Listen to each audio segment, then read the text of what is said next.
Well, thank you very much for joining this session on energy transition. This summer, Tokyo had a very hot and long summer. But this was the truth for many cities or places in the world. It's not just Japan, it's everywhere. And last week, there was a major hurricane hitting Florida. So now people do not have to be persuaded about the climate change. People know that climate change is taking place. So the climate change issue is becoming more urgent for us and for the planet. At the same time, with Russia's invasion of Ukraine, now the energy security has been highlighted once again. And with the subsequent energy price hike, people are complaining about the rise in the energy cost, which is becoming a political question, issues everywhere in the world. And also some countries, increasing number of countries, are concerned about their loss of industrial competitiveness in this energy transition. This session is designed to cover these issues. And we have excellent 3 panelists. I would skip the introduction, but we have an excellent group of panelists. I will first jump into the question right away. For EU, Total, and Japan, what are your strategies to achieve carbon neutrality? And although Takeuchi-san is not from the Japanese government, please allow me to ask her about the Japanese government's policy. But to the best possible, yeah. But I cannot be critical. She can be critical. So the good thing is that we have 3 good people. So I will start with Ambassador Paquet, your strategy, EU strategy to realize carbon neutrality. Yeah, well, for the European Union, climate change is an existential threat and challenge for humanity, really. But the European Union has decided now, decades ago, to effectively act on it, and particularly in the last policy cycle from 2019 to 24 with what was called and is called the European Green Deal. We have enacted in law the various elements of a decarbonization strategy for our economy.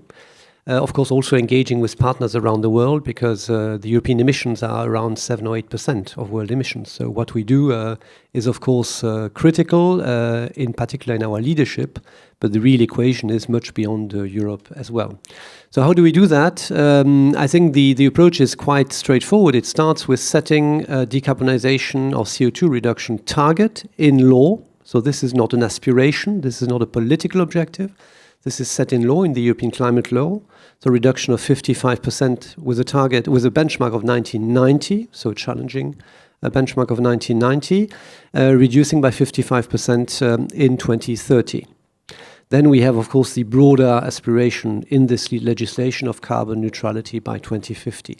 The real discussion right now, but I'll come back to it, I think, later, Teradawa-san, if you allow me, is what do we do between 2030 and 2050? So this headline target, minus 55%, and then we have a full series of individual instruments in law or providing investment and guidance for industry, which makes this 55% reduction target credible.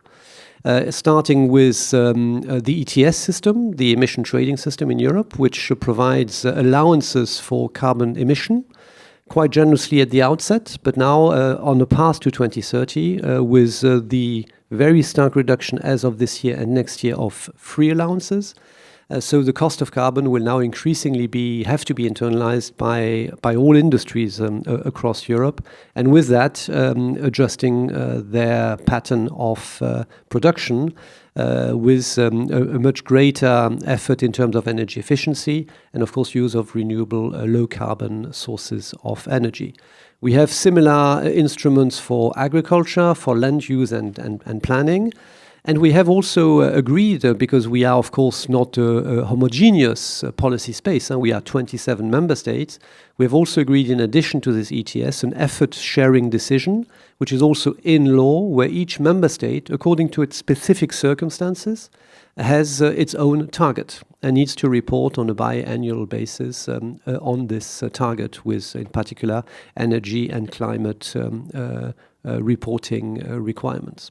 But in addition to that, what we of course also do is to look at individual sectors, and we have set also targets, for example, in the mobility sector, longer-term targets, but one which provide already strong guidance for industry, particularly in the automotive sector. The very well-known here in Japan 2035 objective of banning, how shall I put it, of making it mandatory to put on the market to have zero carbon engines. So the fuel car essentially will not be marketable anymore in Europe. It's a big policy debate now. I'm sure we'll come back to it. But there are also intermediate targets of reduction of the CO2 footprint of a given year of sales on the car industry. And that also promotes very strongly highly efficient cars and a lot of electric cars on the market as well, with certainly market challenging which are existing. So long-term objectives set in law, and then a number of instruments which effectively make that possible. And we're very significant in addition to that, and I stop here, a number of investment instruments as well to support these transitions, which are progressive right now, but which really ramp up in the coming years to 2030 and beyond. And therefore, there's also significant public support at EU level, but largely also at national level. Much more to be said, but I'll come back to it. Thank you. Okay, well, thank you very much. Helle, Total strategy. Yes, thank you. So I will speak from the private sector's perspective.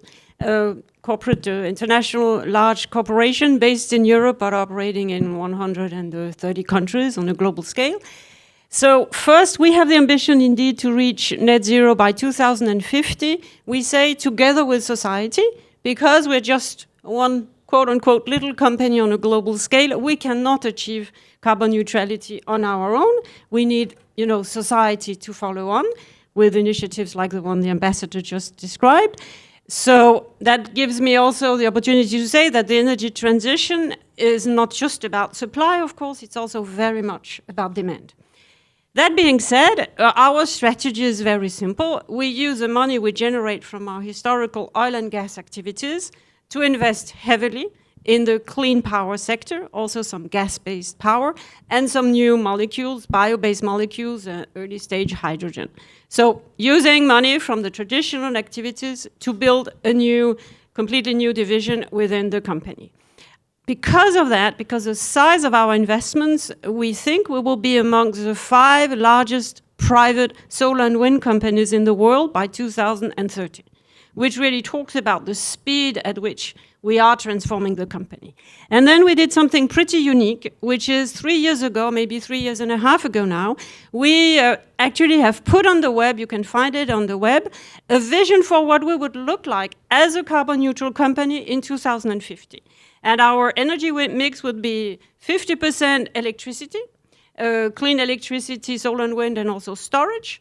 There will be 25% of new molecules, low carbon molecules, including hydrogen, and 25% would still be fossil fuel based, oil and gas, mostly LNG, for which we would need carbon capture and storage to become carbon neutral.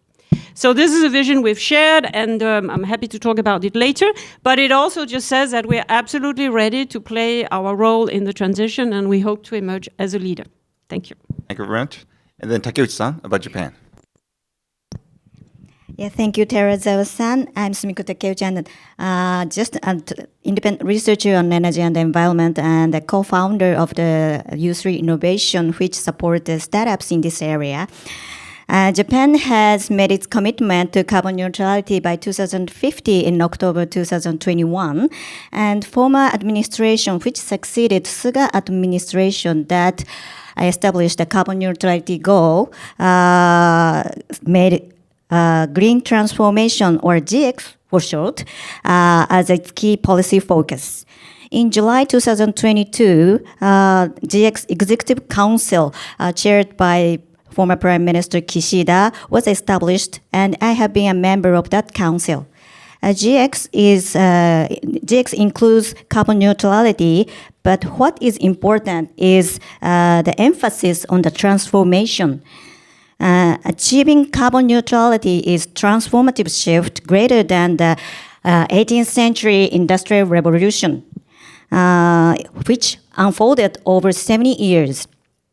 In order to sustainably address transformation, we must not only decarbonize our energy, but also ensure the stable energy supply at affordable prices. Based on this idea, the government passed two bills in May 2023, GX Promotion Act and GX Decarbonization Power Supply Act. And the GX Promotion Act aims to invest a total of 150 trillion yen, amounting $1 trillion, I think, in GX over 10-year period by public and private sectors. And it sets up a system for the government to issue GX economic transition bonds to enable it to make an initial investment of 20 trillion yen over a decade. It also stipulates the introduction of carbon pricing to redeem the GX economic transition bonds. The DX Decarbonization Power Supply Act includes support system to accelerate energy conversion, securing funds for grid development to promote renewable energies, and the government responsibility to use the nuclear power plants. The U.S. adopts a policy of incentivizing investment with general support from IRAs or IIJA. Europe is trying to produce carbon neutrality through regulations and rules such as emission trading. And Japan is somewhere in between. That's our strategy. Okay, thank you very much. Now we understand the strategy of each three parties, but there is aspiration and goal and the reality, and there seems to be a gap. Starting with the EU, EU has a very ambitious goal for the GHG or greenhouse gas emission reduction toward 2030. As you said, the goal is to have a 55% reduction in GHG by 2030. But looking at the difference between the level required to stay on the path to realize that NDC or the national defined contribution, compare that with the actual GHG or greenhouse gas emission in 2022.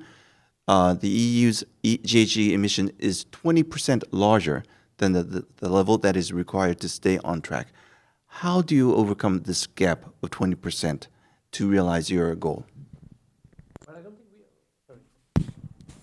I don't think we are particularly ambitious. I think the world is particularly unambitious.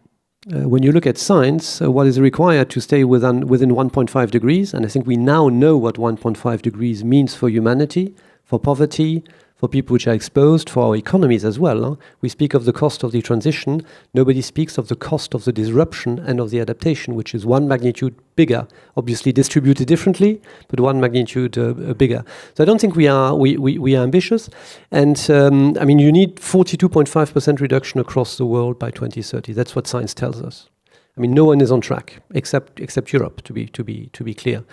Yes, I mean the 20%. I think the figures. That's not exactly my own data. My data is a bit different, and we are pretty close to a reduction already towards 30% compared to 1990. Yes, we are not entirely on track for 55% reduction by 2030. I acknowledge that. If you look at the data and the regular monitoring, as I said, we have a very robust governance. It tells us we are probably more around 52%, 51, 52% than 55%. So yes, there is a gap, but not of the order of magnitude which you point at. And it will be a very challenging one to overcome. There's no doubt about that. It is now that indeed the strategy starts its full implementation, and I think the challenge and the dilemma here, not the trilemma but the dilemma, is between incremental, which is essentially what the world is doing. We look at 2050, which means nothing, and we kind of incrementally hope we'll get there. What the Europeans do, knowing that this is going to be extraordinarily slow, and because of the deep pressure on our planetary boundaries, has put these very hard targets in legislation, and we will therefore now need to not reinvent them, but find indeed the means, the investments, the adjustments to ensure that this 2030 objective really is essentially delivered. One way of doing that, and that's maybe a bit counterintuitive, but in the logic of avoiding incrementalism and really move to disruptions where they are manageable, is to double down and look at the 2040 target. So the European Commission, to Europe's leadership, has indicated its intention to update the climate law. This needs to be agreed, of course, by 27 member states and by the European Parliament. The proposal will come shortly in 2025 to aim at a 90% reduction by 2040. Why do we do that? Because we believe that the targets set by 2030 need to be clarified by 2040 to give the proper guidance to industry. Because this is not just an issue of costs, it's also an issue of early investments. And I think that's what industry, of course, does to a large extent already.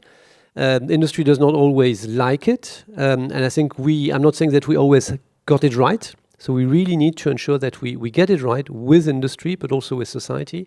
And providing a signal by 2040 will much enhance the trajectory to 2030 and hopefully will get us there. And with that, convince our partners, Japan included, to indeed move a bit away from the incremental, very slow approach to something a bit more disruptive, which is needed for humanity and planetary boundaries.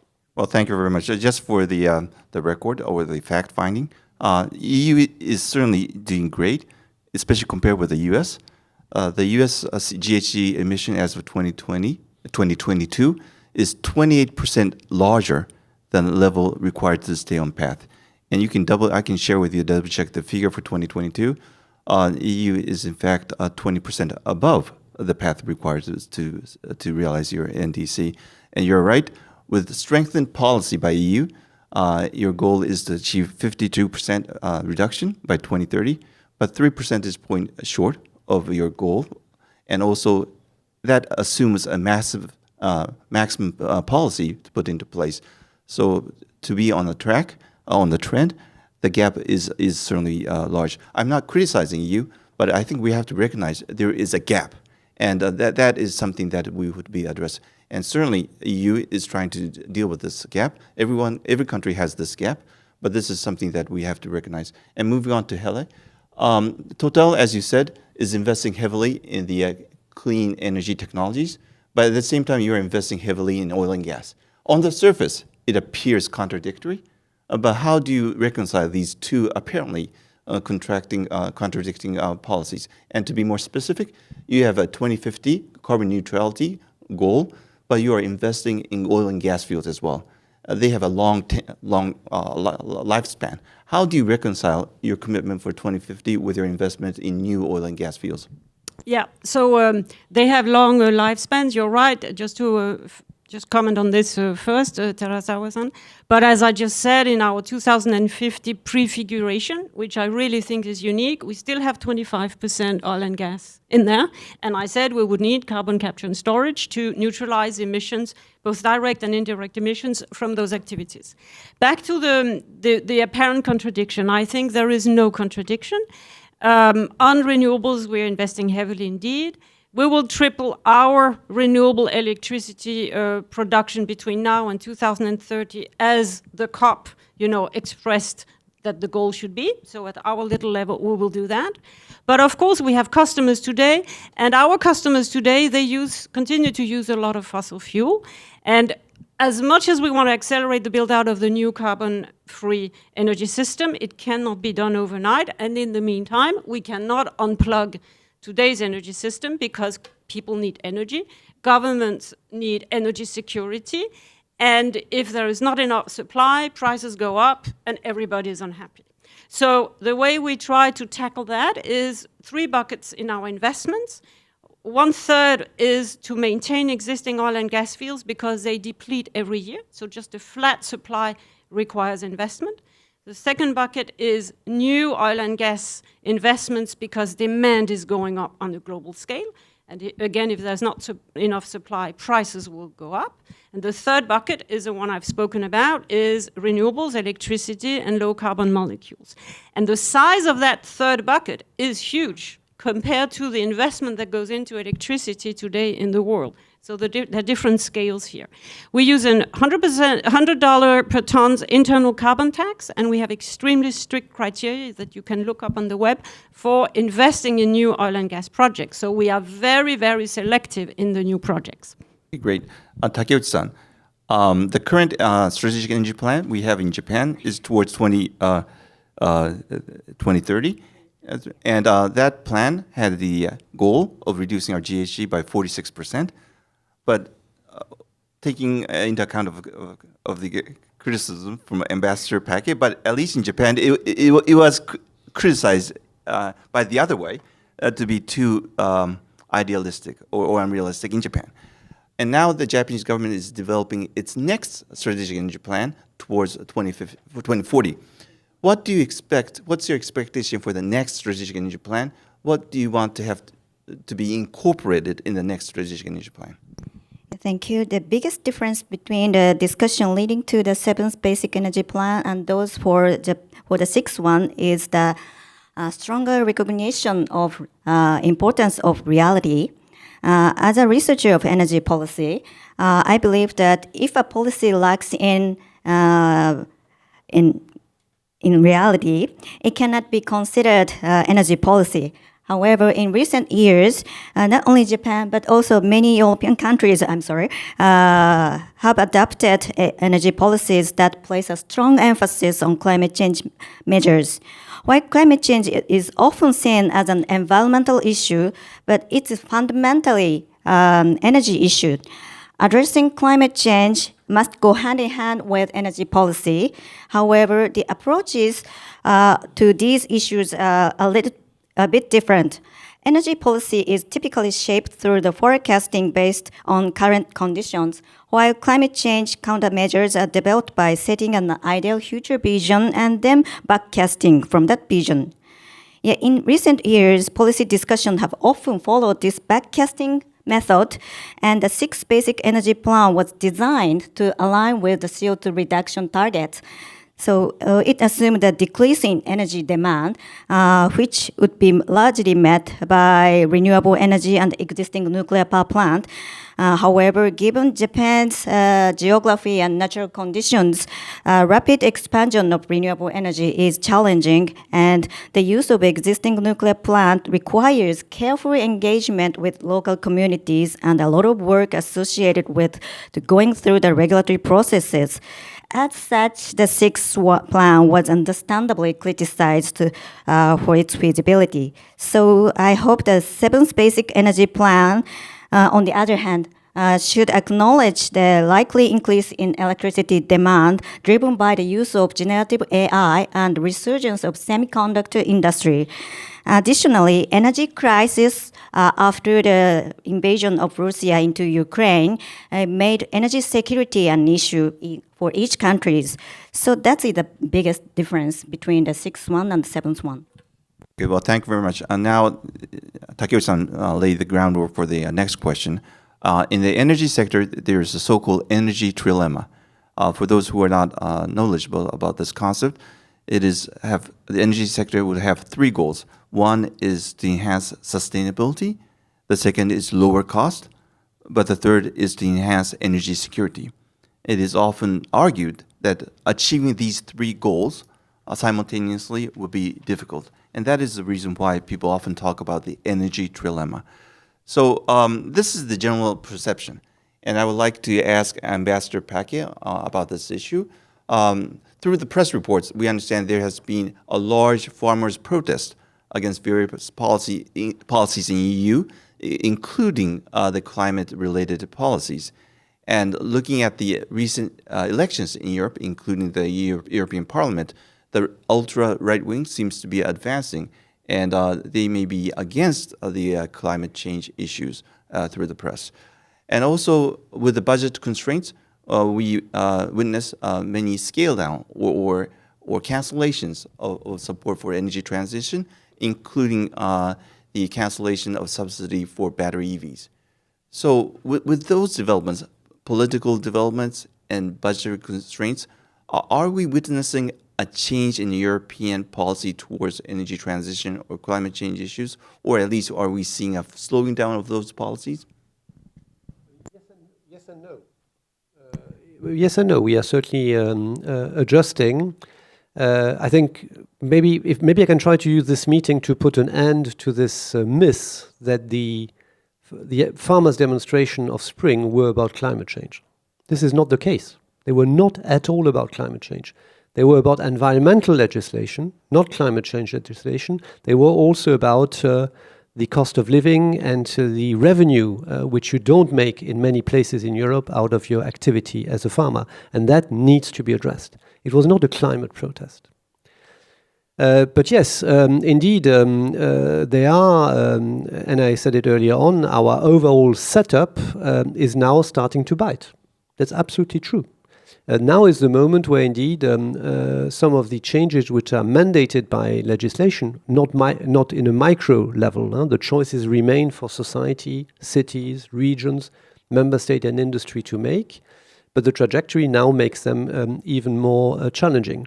And therefore the debate is now putting a strong focus on the social fairness and on indeed the capacity of our industry to deliver on these objectives.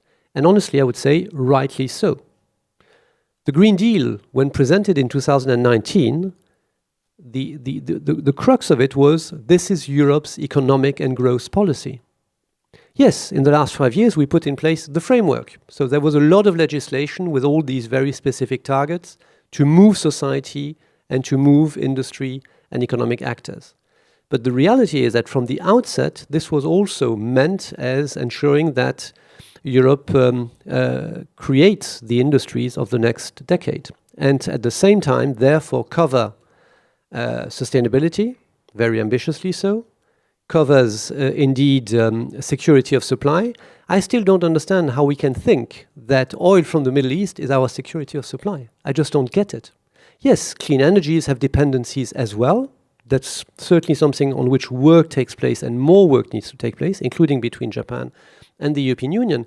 But producing your electricity out of your wind, out of your sun, that's what security of supply is all about. And the constraints which Japan has, sun in the south and wind in the north, if I look at the geography of Europe, it's exactly the same. The sun is in the south, the wind is in the north.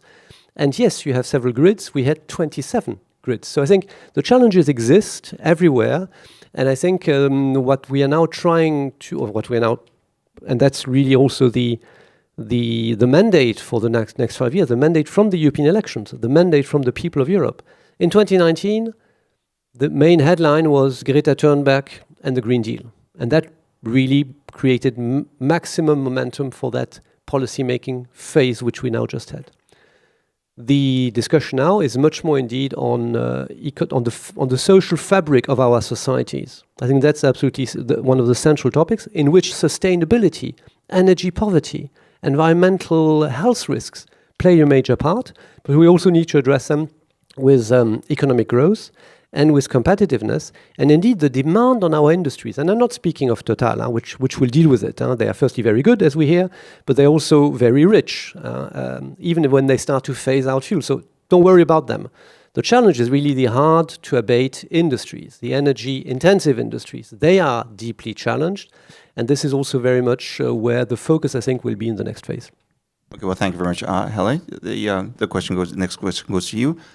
New clean energy technologies, such as hydrogen mentioned, are good but very expensive. So people may argue, well, energy transition is fine, but it would add to the energy cost. How would you deal with this problem of the expected increase in cost? How can you lower the cost to introduce new technologies?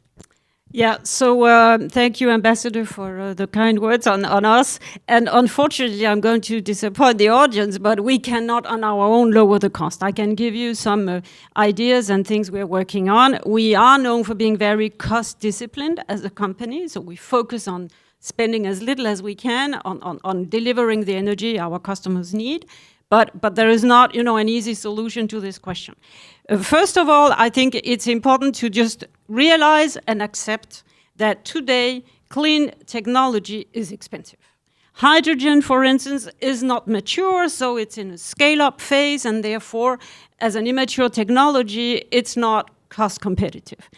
The other example I would give is solar and wind, because we talk a lot about free sun and free wind, but there is much more than that to building a intermittent renewable-based electricity system, because these electrons are not available all the time. So you need backup power, you need storage, you also need to invest in the grid. So when you add up all this, solar and wind is not particularly inexpensive.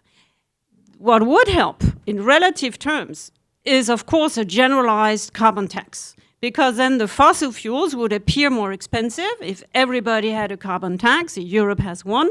It's been being debated. Is it, good or bad for industry competitiveness? But certainly in terms of climate roadmap, it would help a lot.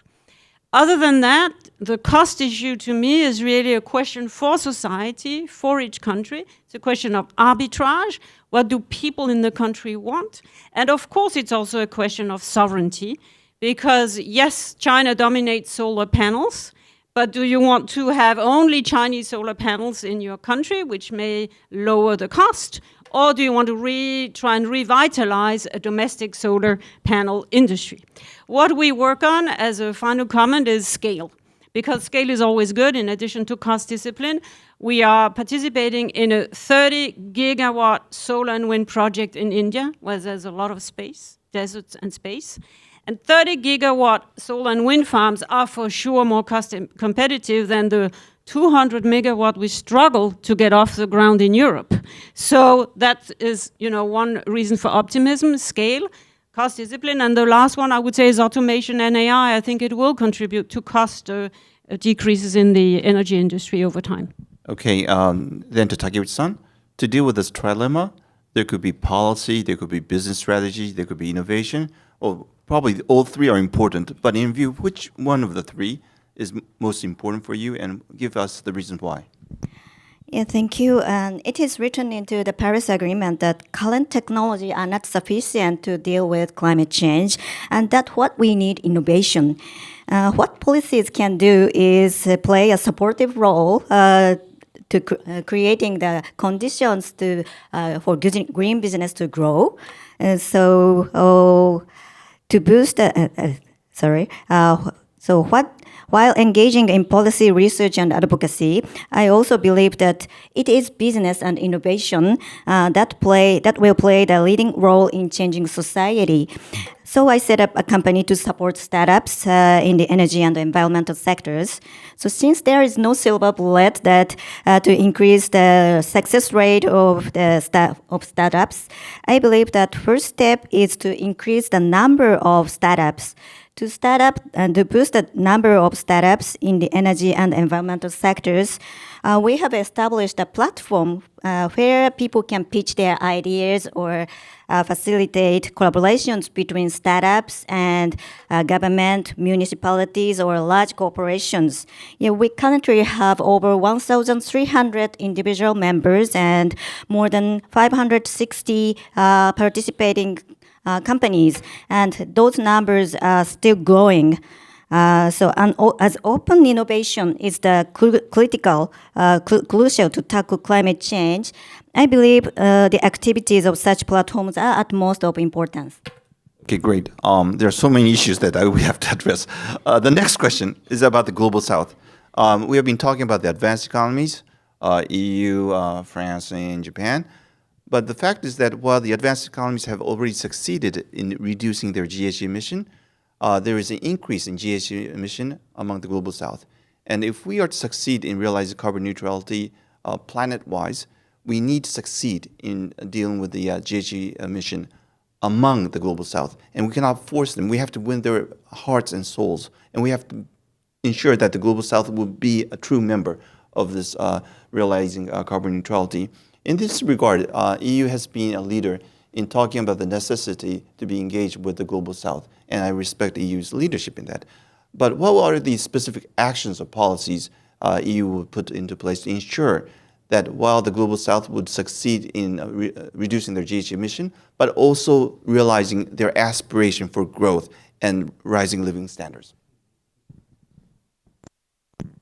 Yes, I think I personally don't like the concept of Global South. I don't think it exists. It became the so-called Global South, but I call it the so-called Global South. I think don't have too much time, so I skip that. No, but it's not a criticism of you, because it's much used. And I realized that in UNGA last week in New York, people start to speak of the Global North, which is also challenging in itself. Anyway, yes, we work with partners and often hand in hand with Japan. I think this is really one area where Japan and Europe are working really very well together, and they should work more together to indeed engage on partnerships with partners across the world. And that has indeed many dimensions. In terms of climate policy, which is your question, firstly, of course, the EU is providing more than half of climate funding under the Paris Agreement, which I think is necessary, and I can only hope that other actors, and Japan provides significant resources as well, that others will also chip in. But beyond that climate financing, which is institutional, I think what is very much needed is indeed private investment and partnerships on private investments. And I think there is certainly here no trilemma. I think I would argue that good investments in economic development, which are holistic and deal indeed with the energy transformation and the climate objectives in promoting, in particular, renewable energies. And the issue is not so much fossil fuels out, renewable energies in, because this is not going to happen tomorrow morning. This will take time. But I think there's one really strong concept which was developed last year, which is the ratio of the investment, of the spending rather, on fossil and renewable. In Japan, it's around 0.9% right now. In the US, 0.8% in favor of fossil. In Europe, we are at 1.9% today. Well, in East Asia, and the data is not mine, so I cannot completely vouch for it, but still, the numbers which Bloomberg Climate Foundation put forward is that East Asia is already at 1.4%. So they are investing in renewable energy. And I think the argument of renewable energy, it's its availability. It deals with energy poverty. It can be largely distributed, particularly, of course, for solar renewable energies. So I think there's here also a real deal to be found in supporting our partner countries' ambitions, not our ambitions, but their ambitions in that energy transformation and dealing with their energy poverty, particularly through renewable energy.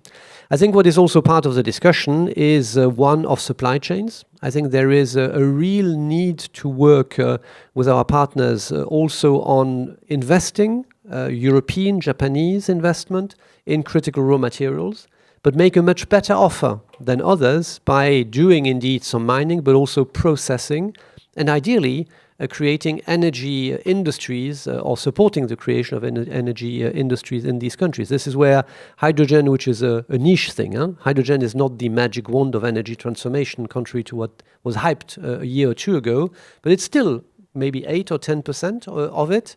And supporting also clean hydrogen production and then transfer to Japan, to Europe, to world markets. We need to create a market together on that. I think is also a great partnership and investment in development. So the argument that it's one or the other, I think doesn't work. And I would argue that energy investments are really one of those investments where there's so much local value, local employment, and that's recognized, I think, in India, in East Asia, in Africa, and that's, I think, should be one of the key features of our partnerships.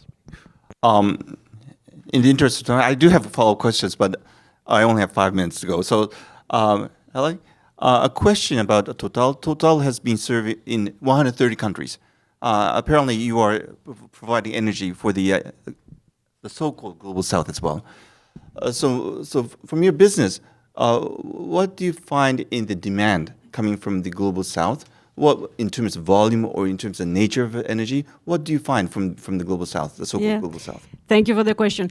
I'm not sure if all of you have a very simple data point in your mind. We're 8 billion people on Earth, more or less. And people from the countries that have committed to being net zero in 2050 is barely more than 1 billion. Take out China, there is still 5 billion people left on this planet who live in whatever you want to call it, Global South or not. And most of them, they need energy for their development, for education, for health. So there's a certainty amongst all the questions in this world, which is demand from these countries will go up. And it will be the cheapest possible energy, because again, energy is key for development. So there's a real question that the ambassador was just beginning to touch on, which is how do we, the richer part of the world, help these countries get onto a development path that is also compatible with the Paris goals.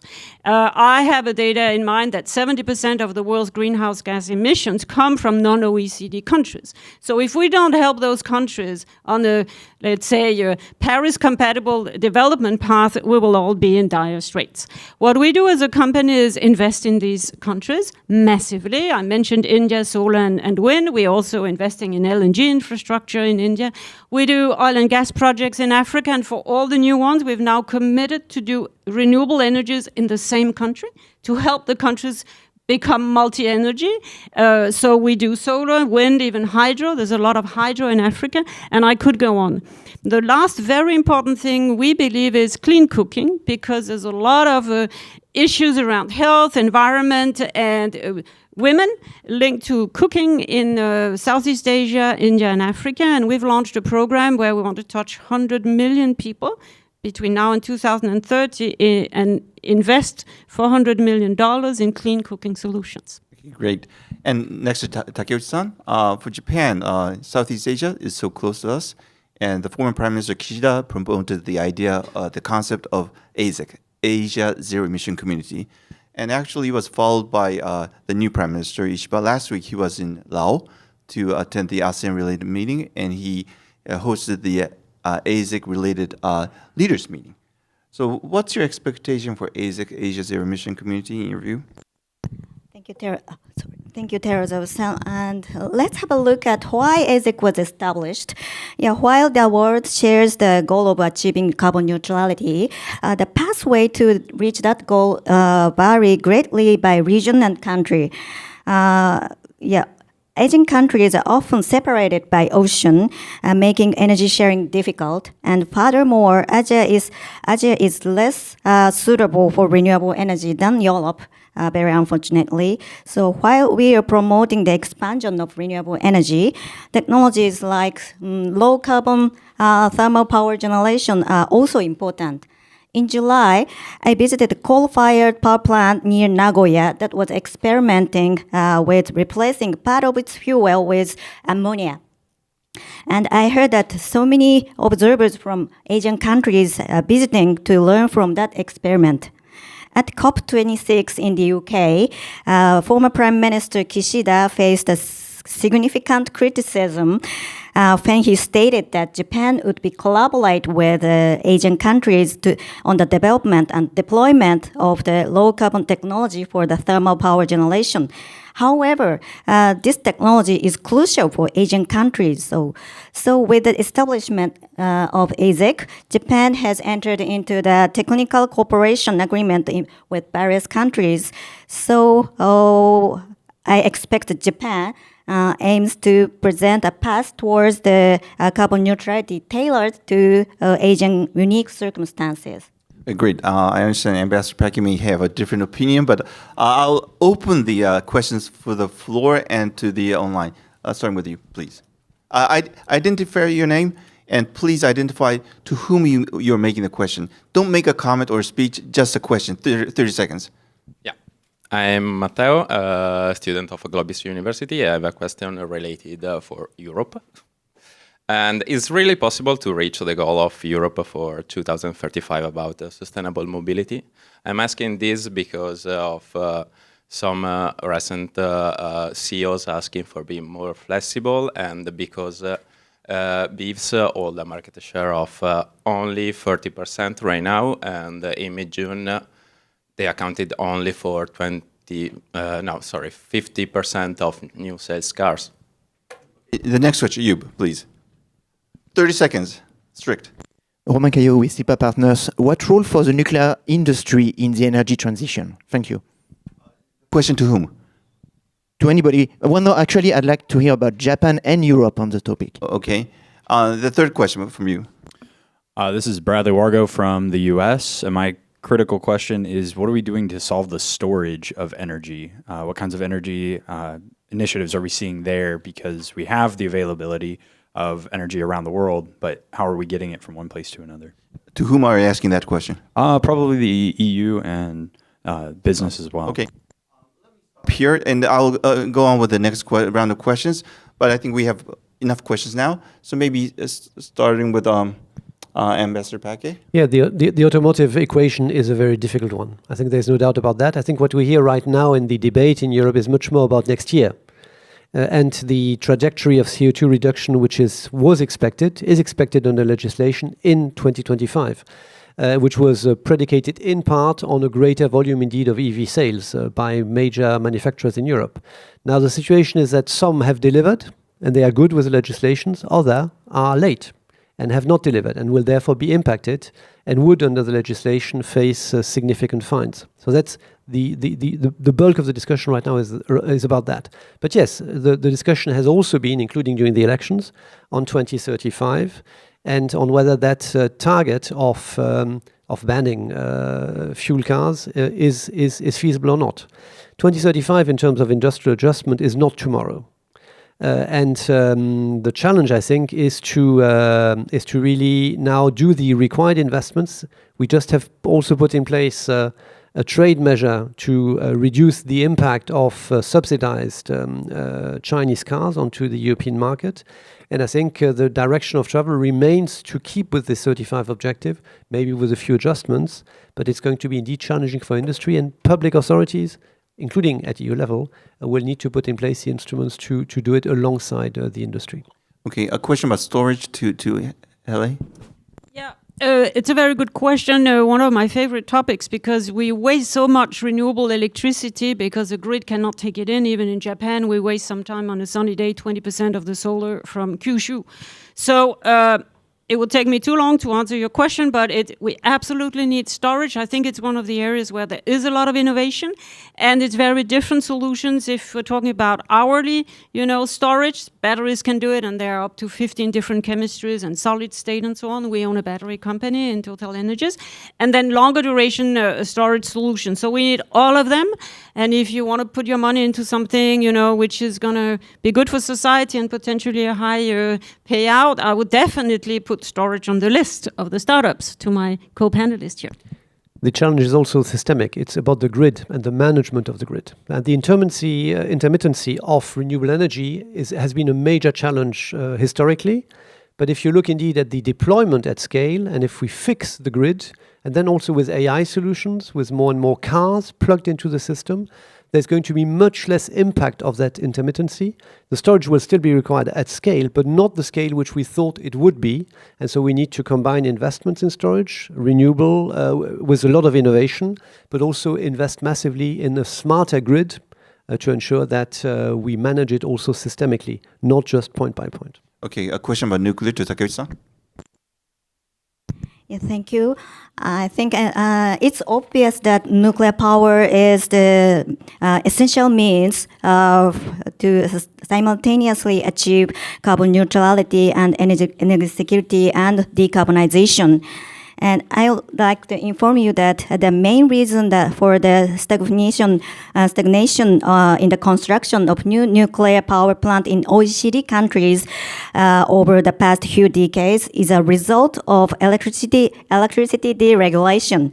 When electricity market is liberalized, the financing cost increase, so making it difficult for nuclear power project, which require large-scale initial investment. So in addition, the value of nuclear power in terms of energy security or CO2 reduction is difficult to assess in a liberalized market. So nuclear power is extremely incompatible with electricity deregulation. Okay, great. The same question to you, Ambassador Paquet. Nuclear policy under EU. Nuclear power plays a key component. It's a key component of low carbon energy mix. It is available in many countries in Europe. It's not regulated at EU level. This is part of the sovereignty on the energy mix which each individual country has. I would nuance what you just said, if you allow me, on energy liberalization. I think this does not go straight against nuclear investments. There are other factors at play as well. And what is also happening in Europe right now is, as is the case in Japan and in the US, is a discussion, I think more than available solutions at this stage, but it's an important first step on small modular reactors on the one hand. Let's see how much of that becomes a solution. Certainly on storage, it's an interesting concept. And then fusion. Fusion, of course, is a little bit like the horizon. The more you walk towards it, the more it stays afar. At least that has been the case in the last 30 years. I was involved myself in the ITER project with Japan, so I know what this is. But still, I think there are really exciting developments in Japan, in the US, also in Europe. So that's maybe an additional component of nuclear energy. Okay, thank you. More questions? Mr. San, please. Thank you. Tatsumasa from Kaishi University. 30 seconds. Question to Ambassador Paquet. EV revolution has been driving decarbonization in transport sector, but recently Volkswagen, one of the champion EV, has announced the dismissal of many workforce in Germany for the first time. Do you think this is going to be a big alarm bell about decarbonization of transport sector? And before you answer, next question, please. Hello. So it seems that the grid... Identify yourself. Sorry, I'm Hannah, a GLOBIS University student. So it seems that the grid capacity is a problem. So what do you think are the solutions to increase grid capacity, and how do you incentivize private corporations to invest in this infrastructure? And do we have any questions from the online audience? Okay, before you're checking, I would allow Ambassador Paquet to answer the first question, and maybe for next question, maybe to Helle. Yes, I mean, this is indeed one important development. I'm not sure this is essentially or only about the industrial strategy of Volkswagen. There are many other aspects behind this decision, but I think it does illustrate that indeed the shift from one technology to another is not a shift which is one which can be done fully smoothly and incrementally. It does require indeed the choices to be made. And if these choices, I say if these choices do impact the workforce, and you can anticipate that in some cases, in particular when these decisions are taken late, that this can indeed happen. And this really requires that companies to begin with, but not just companies. I think this is beyond, I think the social responsibility of companies only, that public authorities really provide a framework to ensure that you can deal with the social impact or disruptions which these broader transformations will bring about. And this is where you need training, retraining, and you also need acknowledgement of the issue, political acknowledgement of the issue. This is not something which you can just ignore.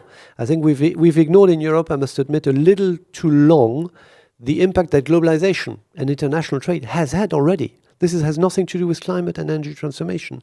Globalization has shifted the space where industrial development was taking place and the way it was taking place. This had significant impact on workforces across Europe in the last decades, and this has not been acknowledged enough. So I think also one part of it is political. Okay, Helle. For grid. On grids, I will say one positive news and one negative news. The positive news is that the grid management, we don't do grids, but we worry about them to hook up our renewables. The grid management has historically been very conservative. So there is empty space, if I may put it in simple words, in the world's transmission and distribution networks that can be activated through AI. Long story short. That's a good news. The bad news is that we will still need to build more grids. And I will coin my favorite expression here. Most countries in the world are banana countries. Build absolutely nothing anywhere near anyone. So people don't want civil works close to where they live or where they work. And that's a problem in the US, it's a problem in Europe, it's a problem here in Japan, and I would say maybe less of a problem in the global south. But civil works is a big theme for the energy transition, and it's an issue in itself. Okay, we have 5 more minutes to go. So, and in the absence of more questions, let me have a follow-up questions to Ambassador Paquet to build upon that Volkswagen question.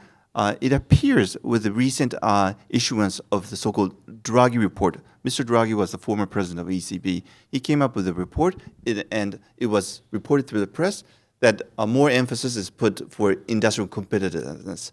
3 years ago, it was just CO2 reduction. Now, EU seems to be highlighting industrial competitiveness, and it is being reported that due to the ambitious climate change goals, the inflation, the cost push-up has been hurting the European industry. And also for the midterm, natural gas seems to be one of the major pillars of the European energy supply. Those are the reported issues, information. Any response to this? I mean, I'm not going to tell you to read the Draghi report. It's 400 pages. But it's an extraordinary piece of analysis, indeed provided by the former president of the ECB, but also former prime minister of Italy.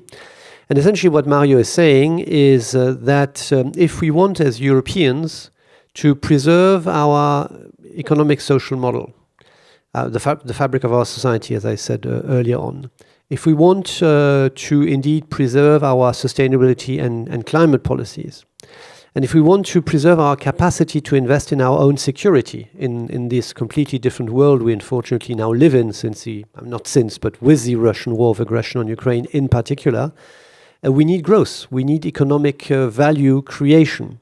And that indeed Europe, at least metrically, has been lagging behind in terms of productivity. This has nothing to do with climate change. It has been lagging behind also in terms of industrial investments. And indeed, the cost of energy, not driven by the climate transformation, driven by the Russian war of aggression on Ukraine, which has made Russian gas, which was a key component of our industrial construct, essentially, if not unavailable, unreliable overnight, with a tripling and quadrupling sometimes of gas prices for Europe. And this has had indeed a real significant impact on the competitiveness of our industry. So these are many different factors which I think are well identified in that report and which require now action. If we want to really preserve our future and this broad ambition for Europe as a society, but also our role in the world, we indeed need to look at these factors. Now, on energy in particular, which is a bit instrumentalized here in Japan, to make the case, the Europeans, they're very candid, but this can't be really done. It's too difficult. What he says is not that. What he says is, yes, the cost of energy are a key factor. One major element of this is the construction of our electricity markets, where the price is pegged on gas, when in reality, large, which is the marginal available energy source. There are reasons for that in the grid, where now more than half of the electricity is produced by renewable energy across Europe. And there's an interesting way to look at that. If you take the north of Europe, which is largely electric, with sometimes electricity prices being negative during the year, they do well in industry. Admittedly, they have a lot of nuclear, a lot of hydro, so they're in a very good place altogether in any case. But when you look at other parts of Europe, which are still much more dependent indeed on fossil and sometimes landlocked as well, this is indeed a very difficult equation. And indeed, it is combined with a trajectory of climate policy, with a trajectory of changing the way we do steel, we do cement, we do chemicals. So it does indeed combine itself. But the argument of Mario is not to say, well, guys, let's stop it and let's see. No, not at all. He says, let's fix our markets. Let's invest in our innovation and productivity. Let's also indeed confirm our trajectory, the legislative trajectory, and let's invest in a smarter way with national resources, EU-level resources, in helping this industry which do need it, including with protection measures like the border adjustment mechanism, for example, to help them ensure that indeed they can accelerate on this transition and with that create the competitive industries of the future. Let me just finish with one illustration. The only continent is in Europe is Europe, which is investing in the clean plane of tomorrow. Maybe we'll fail, but if we don't, I mean, the aviation is already largely Airbus today, and I can tell you this could continue many other decades with these types of investments. Well, thank you. Yeah, let me overrun for a few minutes. Since you mentioned CBAM, CBAM is a carbon border adjustment. To make it simple, to put a tariff against imports coming from countries without having the same level of carbon pricing as at the level. At the level of the EU. And from Asia, I talk with Asian countries, they have been growing through expansion of trade. And they are worried because this de facto tariff will be negatively impact their growth prosperity. As we need to have the so-called Global South fully on board, how do you reconcile this concern? How can we balance the climate change objective with the growth of international trade? I think it's an issue of indeed balance and investing at the same time, but increasingly more so into clean industries and clean sources of energy. That's, I think, what we need to drive. I think we should not just stop and say this is costly and complicated and has impact, because it does, and let's continue as we did for the last 50 years. I think we need to acknowledge it, and our partner countries acknowledge it much more than us. Huh? It's Pakistan which is flooded fully and this is an extreme weather event which has all to do with climate change.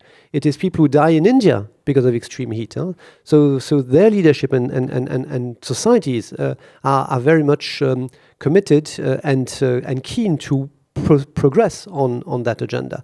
So yes, CBAM will have an impact. I think CBAM, the discussion we're having with East Asia is very positive. I mean, Indonesia is now discussing a carbon price. This was just not on the agenda and would not have been on the agenda ever without CBAM. And we are not going to be looking at every single cent. Huh? I think what is key is broadly a carbon pricing mechanism which impacts the products. And we will, I think, in the next 2 years, and because there are still 2 years until this really is implemented, when I'm sure there will be a lot of progress, and with that help or contribute to driving the plans of our partner countries, not our own plans, but their own plans of transformation. Well, it says time's up. I think we can go on discussing for another 1 hour, 2 hours, but this will show how complicated this issue of energy transition is. So I hope, without any solutions or conclusion, I think we have understood the various difficult aspects of this energy transition. So I should end here. So please give a big hand of applause to our panelists.